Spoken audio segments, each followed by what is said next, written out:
Well, I am joined today by the man who we could probably call the king of women's basketball for our young people in Metro Atlanta. Bruce Price joins us now from Peak Performance Basketball. And Bruce, man, what an honor and a privilege it is to be here with you. Thanks so much for joining me and making time for me. I really appreciate it, my friend. Pleasure, Mark. Pleasure is all mine. All mine. Yeah.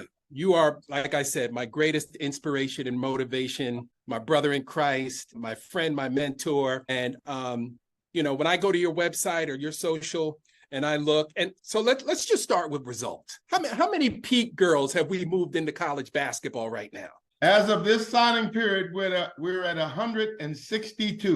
160. Yeah, over the last 11 years, 162 girls have taken their talents on to the next level. But what's so exciting is now I've got doctors and lawyers and dentists and teachers. It's what they did after basketball. Yes, indeed. That's results, right? Because that's 52 families impacted by your philosophy, your coaching methods, the people you've hired to coach teams, because you can't coach them all. Tell me a little bit more about that philosophy, because it's really unique in the AAU structure, right? You're not just looking for all the best basketball players, you're looking for the best people. Yeah. We started this foundation back in 2006 with the conversation around developing little girls in leading women, being successful in life when the ball stops bouncing.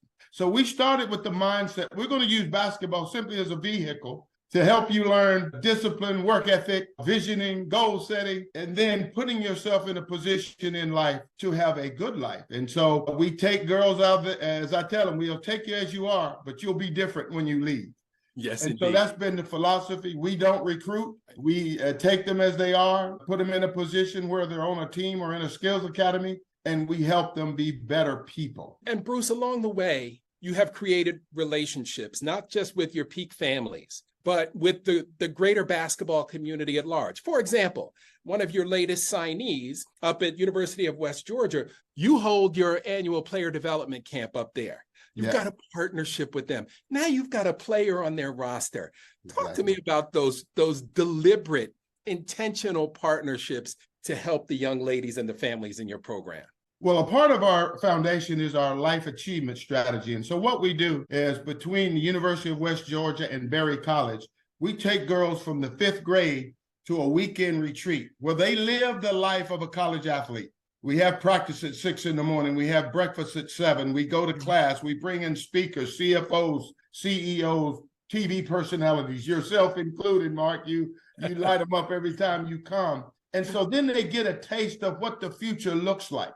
And they get excited about what this next level can be. But then they also understand that your roommate may not be a college athlete and she can sleep in to 10, but you got 6 a.m. practice. And so just understanding all the disciplines that go into it. And of course, the coaching staff at Berry and at West Georgia and the universities we've used, we've been to Oglethorpe before, and they get a chance to pour into the student athletes so they don't just hear my voice. They hear the college coach's voice about what we look for in a student athlete. Right. Yeah, and it's so special. As you mentioned, I've had a chance to come out there and I'm blown away by the quality of the kids that are in that program, that buy into the program, which is the secret sauce. How do you get kids to buy in now when you've got to compete against the shoe teams, you've got to compete against NIL, you got to compete against playing for this club versus that club, people recruiting your kids. I mean, the landscape has changed, but the work ethic hasn't. Right. You still got to want it. Daddy can't want it. I used to tell my sons all the time, Daddy can't want it for you. That's right. The kids have to want it, and then they have to have that support system. Tell me a little bit about how you've managed the changing landscape of competitive AAU girls/young ladies basketball. Yeah. Well, one of the things that I had to do in my staff development is to understand that we are who we are and we do what we do. We know that our focus in development of a kid will one day mean that another organization will want to come and take it. We just know it. Now, we also know that a lot of parents don't value loyalty. They won't remember that in 5th, 6th, 7th grade, your daughter couldn't play, And in 8th grade, they could. And it's like a shoe company calls, or a team or another team, or you can ball with us. No appreciation of loyalty or who helped you get there. So I get to the mindset that I expect them to leave. But at the same time, the one who stay show an example of what it good looks like. Case in point, we had a young lady who stayed with us from 4th grade to 12th grade. Now she's been at a major university, D1, for 5 years. So the consistency of what she's shown parlayed into staying at a university for 5 years. On the other hand, we've seen girls move from 3 teams and now they've been to 3 colleges. So it's an indicator of future. So, and I see parents now that are enamored with the shoe. I have a special shoe that I play for. Well, when you go get hired, they don't care what shoe you played for. So I just take it upon myself and my staff to say, let's pour into these kids. We hope they stay and enjoy and value what we do. But if they don't, next kid come in the gym, we pour back into them. So it's not an ego for me. I get excited. Now, one thing I don't do is those that have left, there's probably another 50 more that I could have added to the 162, but I don't. If they don't finish with me, I don't count them. Right? So, I could sit here and blow up my ego and say it's 275. Right. And I've had kids leave their very last year, been with the 4th grade, but in 11th grade decide to leave. Right. And I go, okay, but I don't count that one in my results numbers. Yeah. And Bruce, I think you're the exception to the rule when it comes to this AAU landscape. But you hit on a very important point, because I know these college recruiters are asking you, what kind of person is she? What kind of family are they? Are they going to fit in to our culture? And the first indicator is that they've been with you for 7, 8 seasons and that they've committed to you. So now that college scout, who by the way, their job is on the line with every signee, is saying, oh, this is a kid that will come. And so what if they don't play as freshmen? It's what do they develop into? You're exactly right. I got emotional the other night. I was listening to a broadcast of a Division III high academic school, and I have a freshman there now, and they said, she is the first Georgia freshman on this team since a recent graduate from Georgia, and both of the girls were mine. So the graduate from this high academic school was a Peak girl. The girl there now is a Peak girl. And again, both of them stayed in our program from 5th grade to 12th grade. Wow, that is such a blessing. Tell me a little bit about the parents too, because at varsityconnects.com, that's what I focus on, helping parents bridge the gap. There are so many societal and social pressures that these young people are dealing with. The parents are caught up in their everyday grind, and that chasm exists where there's that lack of communication. And the parents have to better understand what these kids are going through so that they can help them, get them the help they need. And now, Coach, we are seeing conference realignment where you've got to travel from one coast to the other to compete on a random Thursday. And we think this is not going to add pressure to a young person's mental psyche and mental wellness. Like, parents have to understand this stuff. Just because you got recruited to play in the Pac-10 or Pac-30, whatever it is now, right, doesn't mean it's going to be good for your child. You have to find a situation that's good for the growth of your child. And how do we help parents understand that when we're focused on so many of the other stuff, much of the other stuff that doesn't really matter at the end of the day? You're exactly right. There are really 3 words. And one of the things I am going to do is I'm going to be hosting, hopefully, some conversations and along with you with parents. First is honesty. Secondly is work. And third is comparison. Let me break those down. Honesty. If your child is a beginner and she's not a good player, you got to be honest with yourself and your child. There'll be people that will get a child on a roster, and let's say we got 10 kids, and you rated number 12. They believe and think that because you're on the team, you should play a lot. Your daughter is not that skilled yet to play a lot. So they're not honest with the child. I've had people bring kids out to try for a team that have never played before. So go get some training, then we'll try out. Then they get upset if they don't make the team, but they've never played. So just be honest. I see parents don't want their kids to fail, don't want them to be disappointed. I always say now, let your kid run out of gas sometime. Let them face some adversity. Let them get cut. And then we say, okay. Secondly is work. If you look at European players, they practice 6 times, play 1 game. We practice 1 time and play 60 games. And so we want to spend more time. If you look at Malcolm Gladwell, the 10,000 hours, I was listening to Oscar Robertson last night at an interview on his one-handed free throw. He said, I shot thousands of them. I shot thousands of them. People don't believe in the work ethic now to get better.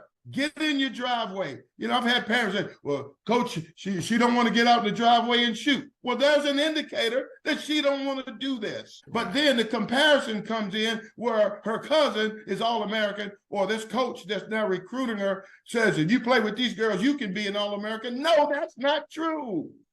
Right. Just because that girl is on American and she's on the team doesn't mean you're going to be an All-American. So, and now, you know, in the recruiting, I am blessed to receive an offer from Dustin, and they post all this social media stuff, and your daughter hadn't gotten anything, but you're looking over there. Put your blinders on. Go to work. You will get yours. Right. Then, to your point, they sign and oversign because of the social media. You get there, and you can't play at that level. Now transfer. Right. So, go ahead. No, go ahead, Coach. Finish your point. I just see that just being honest with your kid. And one more soapbox I got to get on, transferring. If you're 3rd string, fight to be 2nd string. If you're 2nd string, fight to be 1st string. When it's time to go one-on-one, I want to go against the 1st stringer, right? But we're on 2nd string, and we just say, well, let me transfer somewhere. Maybe I can be 1st string, then you get over there and you're 2nd string, right? So I just wish we could go back to the old school. I remember in high school football, I got cut my sophomore year. We kept 11 backs. I was number 12, but I was trying my best to beat number 11. I didn't. Came back my junior year, though, started at quarterback because I said I'm not going to give up because he doesn't think I'm good enough as a sophomore, but I was counting man by man. Number 11. And I knew I was 12. You put the work in. That's the difference. That is the difference. You know, Coach, this parental thing, the parental pressure, the parental oversight, the helicopter parent, putting this undue pressure on children. You know, again, it gets back to honesty, right? Parents have to understand, hey, does my kid love this sport? Does my kid like getting up at 6 in the morning? And that will be your answer. Whether or not you continue to invest money. You might want to invest in an ACT prep course, an SAT prep course, you know, let's do those things, or space camp, something that the child really enjoys. You know, how do we help parents get that dose of reality and open that honest line of communication with their child? To your point, Mark, I had a kid one year, had a sub 2.0 GPA in high school. The mom was signing her up for travel basketball. And I looked at the mom, and when the girl turned her grade report in, I said to the mom, you need to invest this money in travel into tutoring. Because right now she can't even get into college. If she even played well, she can't get there. But more importantly in life, with a sub 2.0, I can predict you're a welfare case ready to happen. Waiting to happen. I didn't even take the mom's money. And I said, I would challenge you to go get her academic help. Wow. And I just had to make that point because that's wrong to try to go get a college scholarship and you don't even have the grades to get in college.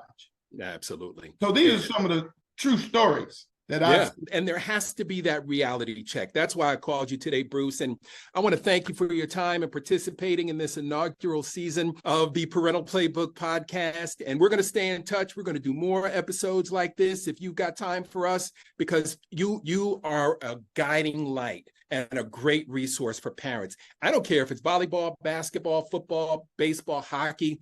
It's all the same, right? It's a different ball, different shape. But the game is still the same when it comes to supporting your child and helping them make good decisions. Because the kids don't know what they don't know. They don't know what they don't know. So, Coach, let them know where people can find you. I'm sure people are going to see this and want to play for you. So let them know all your information where they can find you. You can find us at Peak Performance, PEAK Performance, bball.org, Peak Performance, bball.org. I'm affectionately known as Coach Bruce. You can go to the contact us, and I'd just love to have a conversation with you. Whether you sign up to play with us or not, we're here as a resource. Again, our focus is on girls, but I can talk to parents of young men. But we started this foundation because I had 2 daughters, and I'm a girl dad. And so, but Mark, I want to encourage you. Your platform is right on. It's amazing. You've been through it with 2 sons. 2 athletic sons, and your spirit of helping others is superior. And I thank you, and I'm grateful to be a part of it. Thank you so much, Coach. Love you, my brother. All right. Always a pleasure to spend time with you.